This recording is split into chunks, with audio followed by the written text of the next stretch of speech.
Assalamualaikum warahmatullahi wabarakatuh. Saya Septiana Malasari dengan NIM 2038113 sebagai mahasiswa program studi Ilmu Pengetahuan Sosial semester 6. Video ini dibuat guna memenuhi ujian tengah semester mata kuliah Demokrasi dan HAM yang diampu oleh Bapak Rian Prayogi MPD.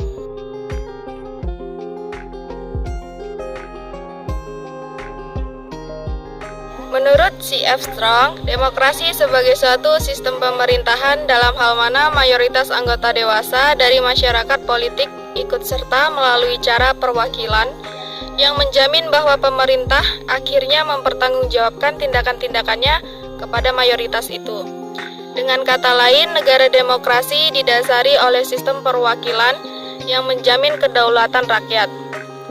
Menurut tafsir R. Cranenburg, perkataan demokrasi yang terbentuk dari dua pokok kata Yunani di atas, maknanya adalah cara pemerintahan oleh rakyat. Ditinjau lebih dalam tentang makna demokrasi ini.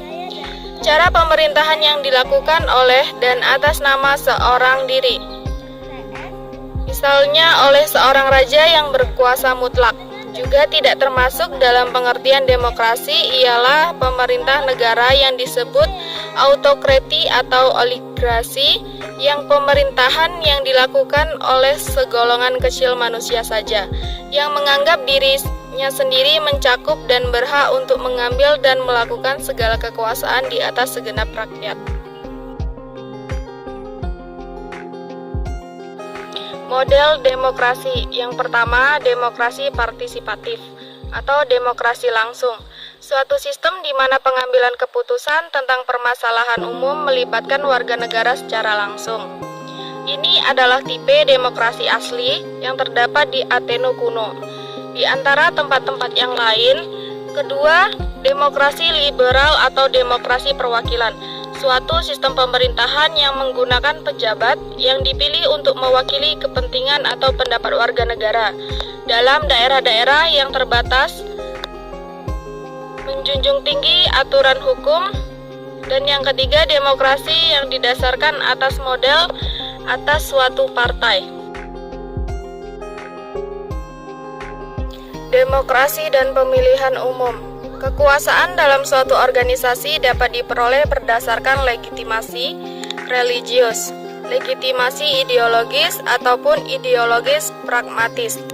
Namun kekuasaan berdasarkan legitimasi tersebut dengan sendirinya mengingkari kesamaan dan kesederajatan manusia. Karena mengklaim kedudukan yang lebih tinggi sekelompok manusia dari manusia lainnya. Selain itu, kekuasaan berdasarkan ketiga legitimasi di atas akan menjadi kekuasaan yang absolut. Karena asumsi dasarnya menempatkan kelompok yang memerintah sebagai pihak yang berwenang secara istimewa dan lebih tahu dalam menjalankan urusan kekuasaan negara. Demokrasi menempatkan manusia sebagai pemilik kedaulatan yang kemudian dikenal dengan prinsip kedaulatan rakyat. Istilah demokrasi merupakan penggabungan dari kata demos yang berarti rakyat dan kratos atau kratein yang berarti pemerintahan, sehingga demokrasi dapat diartikan sebagai pemerintahan rakyat atau lebih dikenal sebagai pemerintahan dari rakyat, oleh rakyat, dan untuk rakyat. Namun demokrasi tidak dapat dipahami hanya dari sisi pengertian demos dan kratos, melainkan secara komprehensif harus dikaitkan dengan pemahaman mengenai doktrin liberalisme. Dalam perspektif ini, liberalisme dipahami sebagai gagasan terdiri dari dua tingkat yang saling berhubungan. Pada tingkat pertama, liberalisme adalah sekumpulan prinsip filosofis yang mengatur soal kesetaraan, kebebasan, individualitas, dan rasionalitas. Liberalisme mengatur bahwa seseorang tidak secara kodrati lebih rendah dibandingkan orang lain. Setiap orang bagi liberalisme memiliki peluang yang sama untuk mengaksentuasi bakat dan kecakapannya.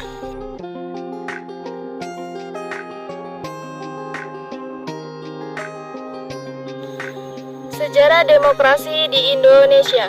Mengutip dari buku Mengenal Lebih Dekat Demokrasi di Indonesia 2012 yang ditulis oleh Nadirun. Sejarah demokrasi di Indonesia dimulai pada awal abad ke-20. Pada fase ini, Indonesia masih mengalami penjajahan oleh Belanda, dan pemikiran demokrasi modern dari Barat sudah mulai masuk ke Indonesia. Generasi pertama yang merasakan bagaimana indahnya demokrasi di negara-negara Eropa adalah Muhammad Hatta, yang kelak menjadi wakil presiden Indonesia. Hatta belajar di Belanda dan menyerap berbagai ide-ide demokrasi.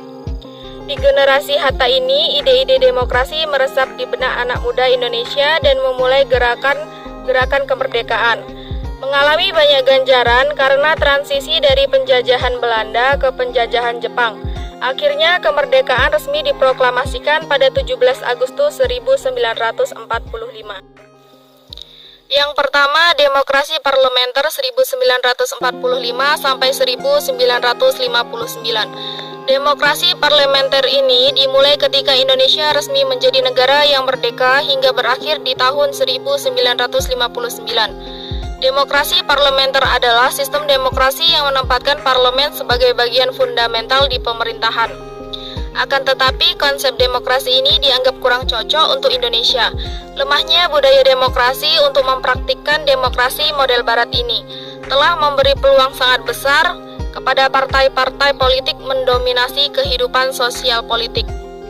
Pada masa ini pula digelar pemilu pertama pada 1955, mendapat pujian dari berbagai pihak termasuk dari negara-negara asing. Pemilu ini diikuti oleh lebih 30-an partai politik dan lebih dari 100 daftar kumpulan dan calon perorangan. Beberapa hal yang menarik dari pemilu 1955 ini adalah tingginya kesadaran berkompetensi secara sehat. Misalnya, meski yang menjadi calon anggota DPR adalah Perdana Menteri dan Menteri yang sedang memerintah, mereka tidak menggunakan fasilitas negara dan otoritasnya kepada pejabat bawahan untuk menggiring pemilihan yang menguntungkan partainya. Kedua, demokrasi terpimpin 1959 sampai 1965. Demokrasi terpimpin adalah sistem pemerintahan di mana segala kebijakan atau keputusan yang diambil dan dijalankan berpusat kepada satu orang, yaitu pemimpin. Dua, demokrasi terpimpin 1959 sampai 1965. Demokrasi terpimpin adalah sistem pemerintahan di mana segala kebijakan atau keputusan yang diambil dan dijalankan berpusat kepada satu orang, yaitu pemimpin pemerintahan. Demokrasi terpimpin ini dimulai pada tahun 1959 ketika Presiden Soekarno mengeluarkan Dekret Presiden 5 Juli 1959. Ciri yang paling khas dari konsep demokrasi terpimpin adalah kehadiran peran dan campur tangan Presiden selaku pemimpin tertinggi demokrasi dan revolusi, yakni Presiden Soekarno. Di lain sisi, demokrasi terpimpin juga terlihat dari pengaruh komunis dan peran tentara atau ABRI di politik Indonesia. Pada masa demokrasi terpimpin, banyak terjadi penyelewangan terhadap Pancasila dan Undang-Undang Dasar 1945 seperti pembentukan nasionalis, agama, dan komunis atau Nasakom. TAP MPRS nomor 3 MPRS 1963 tentang pengangkatan Soekarno sebagai presiden seumur hidup, pembubaran DPR hasil pemilu oleh presiden, pengangkatan ketua DPR gotong royong atau MPRS menjadi menteri negara oleh presiden, GBHN yang bersumber pada pidato presiden tanggal 17 Agustus 1959 yang berjudul Penemuan Kembali Revolusi Kita ditetapkan oleh DPA bukan MPRS. Yang ketiga, demokrasi Pancasila era Orde Baru 1965 sampai 1998. Setelah peristiwa G30 SPKI terjadi di tahun 1965, terjadi pergantian pemimpin dari Soekarno menuju Soeharto. Era Orde Baru ini juga dikenal dengan istilah demokrasi Pancasila yang menjadikan Pancasila sebagai landasan demokrasi. Akan tetapi, rezim yang berkuasa selama 32 tahun juga dihantui dengan beberapa penyimpangan, seperti penyelenggaraan pemilu yang tidak jujur dan tidak adil, penegakan kebebasan berpolitik bagi pegawai negeri sipil atau PNS, kekuasaan kehakiman yudikatif yang tidak mandiri karena para hakim adalah anggota PNS, Departemen Kehakiman, kurangnya jaminan kebebasan mengemukakan pendapat, sistem kepartaian yang otonom dan berat sebelah, maraknya praktik solusi korupsi dan nepotisme atau KKN. Yang keempat, demokrasi reformasi 1998 sampai sekarang. Berakhir rezim Orde Baru yang berkuasa selama 32 tahun melahirkan demokrasi baru yang dikenal dengan istilah era reformasi. Era reformasi adalah fase demokrasi yang kembali ke prinsip dasar demokrasi seperti adanya pemilu secara langsung, kebebasan pers, desentralisasi. Era reformasi. Pada masa reformasi, Aspinall 2004 mengatakan bahwa Indonesia sedang mengalami saat yang demokratis. Inisiatif politik yang dimotori oleh Amin Rais mendorong reformasi terus bergulir. Reformasi yang gegap gempita tersebut memberikan secercah harapan akan munculnya tata kehidupan yang benar-benar demokratis, yang ditandai dengan booming munculnya banyak parpol baru, kebebasan berserikat, kemerdekaan berpendapat, kebebasan pers, dan sebagainya. Sejumlah ironi atau paradoks demokrasi yang muncul di permukaan era reformasi ini menunjukkan betapa terjal jalan yang harus ditempuh oleh bangsa ini menuju demokrasi yang sesungguhnya.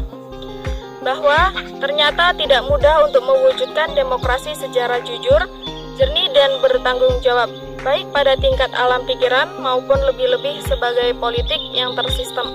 Perjuangan demokrasi akhirnya harus berhadapan dengan godaan-godaan kekuasaan di tengah sejumlah jerat partai politik yang sebenarnya adalah anti-demokrasi.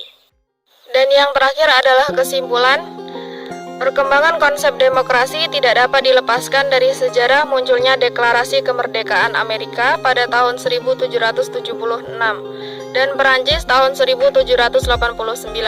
Dalam perkembangan konsep demokrasi tidak dapat dilepaskan dari adanya persamaan hak di depan hukum dan perlindungan hak-hak asasi manusia, yang kemudian berkembang dengan pembagian dan pemisahan kekuasaan antara eksekutif, legislatif, dan yudikatif.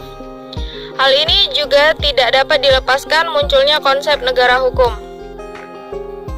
Istilah hukum antara negara-negara yang menganut sistem hukum kontinental dan negara-negara Anglo-Saxon itu berbeda, yaitu Rechtsstaat untuk yang menganut sistem hukum kontinental, dan negara-negara Anglo-Saxon menggunakan istilah rule of law.